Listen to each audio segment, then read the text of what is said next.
Hello दोस्तों, मैं आपका दोस्त एडवोकेट सरोसी। दोस्तों, मैं इस वीडियो में डिसेबिलिटी कंपनसेशन और डिसेबिलिटी पेंशन के बारे में बात करना चाहता हूँ, जो कि हर एक गवर्नमेंट एम्प्लॉय का एक समझो तो ये लीगल राइट है। Specially paramilitary force, arm force के लिए तो और ये डिसेबिलिटी पेंशन का बेनिफिट मिलना ही चाहिए और उतना ही ये जरूरी है, क्योंकि ये लोग का जो जॉब प्रोफाइल है दोस्तों, क्योंकि रिस्क से भरा हुआ जॉब प्रोफाइल है, जहाँ पे रिस्क ज़्यादा इन्वॉल्व होता है। एक बीएसएफ के जवान को हर समय डर के माहौल में और एक ऐसा रिस्क के माहौल में काम करना पड़ता है, क्योंकि सामने से कभी भी वो एक्सटर्नल फोर्स जो कि सिक्योरिटी को फेस करते हैं, उसके कारण कभी कभी उन पे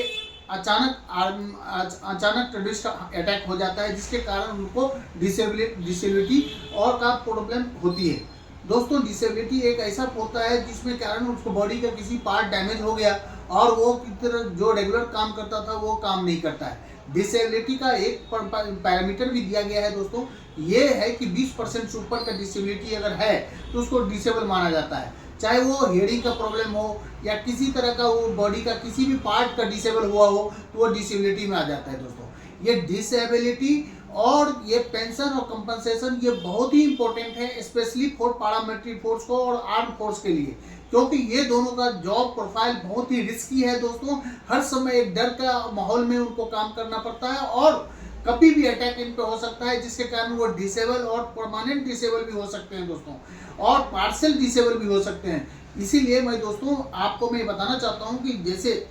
बहुत सारे हाई कोर्ट ने, सुप्रीम कोर्ट ने डिसेबिलिटी पेंशन के बारे में बताया और उसको इवन पैरामिलिट्री फोर्स के जवान को, बीएसएफ के जवान को और आर्म फोर्स को भी ग्रांट भी किया गया। अब इसी कंडीशन में कभी कभी ऐसा हो जाता है दोस्तों कि जब डिपार्टमेंट जानबूझ के उसको डिसेबिलिटी पेंशन नहीं देते हैं तो उस कंडीशन में कोर्ट को एक्शन लेना पड़ता है। इसी का एक लेटेस्ट एग्जांपल सितंबर 2025 का एक रिसेंटली दिल्ली हाई कोर्ट का जजमेंट के बारे में बात करना चाहता हूँ। ये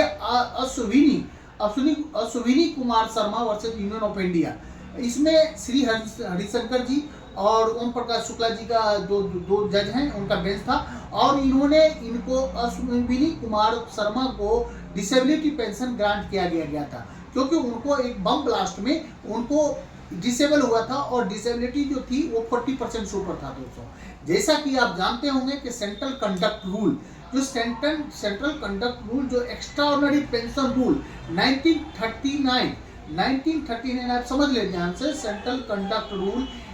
एक्स्ट्राऑर्डिनरी पेंशन रूल जो 1939 है, जिसके सेक्शन रूल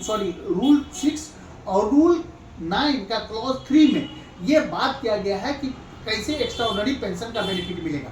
दोस्तों, ये स्पेशली डिसेबिलिटी पेंशन के बारे में बात किया गया है दोस्तों, और इसके बाद भी बहुत सारा जजमेंट में हाई कोर्ट ने, सुप्रीम कोर्ट ने बताया कि डिसेबिलिटी जो होता है, अगर जवान को अगर डिपेंड करता है कि परसेंटेज कितना है डिसेबल का, उस बेसिस पे उसको बेनिफिट मिलता है। दोस्तों, बहुत सारे फोर्स मेंबर को इवन डिसेबिलिटी का बेनिफिट नहीं मिलने के कारण उनको कोर्ट का सहारा लेना पड़ा और उनको बेनिफिट मिला है। कुछ बहुत लैंडमार्क जजमेंट, बहुत सारे जजमेंट में सुप्रीम कोर्ट, हाई कोर्ट ने बताया, जिसके बारे में आपको रिमाइंड करना चाहता हूँ कि वो जजमेंट जैसे Rajveer Singh versus union of India, Rajveer Singh versus union of India के केस में डिसेबिलिटी को सुप्रीम कोर्ट ने ग्रांट किया था, उसके पूरे केस सिचुएशन और डिसेबिलिटी का जो पैरामीटर था उसको देखने के बाद उनको ग्रांट किया गया था। उसी तरह दोस्तों, Rajveer Singh versus union of India के केस में भी उनको डिसेबिलिटी पेंशन, ये सब लैंडमार्क जजमेंट है दोस्तों। उसके अलावा जो कुछ जो है union of India versus Rajendra Singh, S constable Rajendra Singh के केस में भी सुप्रीम कोर्ट ने डिसेबिलिटी पेंशन को ग्रांट किया गया था। और जैसा कि मैंने आपको बताया कि रिसेंटली सितंबर में ही दिल्ली हाई कोर्ट का बहुत अच्छा जजमेंट है Ashwini Kumar Sharma versus union of India, जिसमें हाई कोर्ट ने डिसेबिलिटी को ग्रांट किया और उनको बेनिफिट मिल रहा है। दोस्तों, इसलिए मैं बोल रहूँगा कि कभी अगर इस तरह का लगे आपको कि डिसेबिलिटी का अगर डिपार्टमेंट बेनिफिट नहीं दे रहा है और डिपार्टमेंट ड्यूटी रहते हुए अगर आप डिसेबल हुए हैं, डिपार्टमेंट के काम करते हुए ऑन ड्यूटी कोई आपके साथ घटना हुई है और उसके कारण आप डिसेबल हुए हैं, तो department is liable to pay you the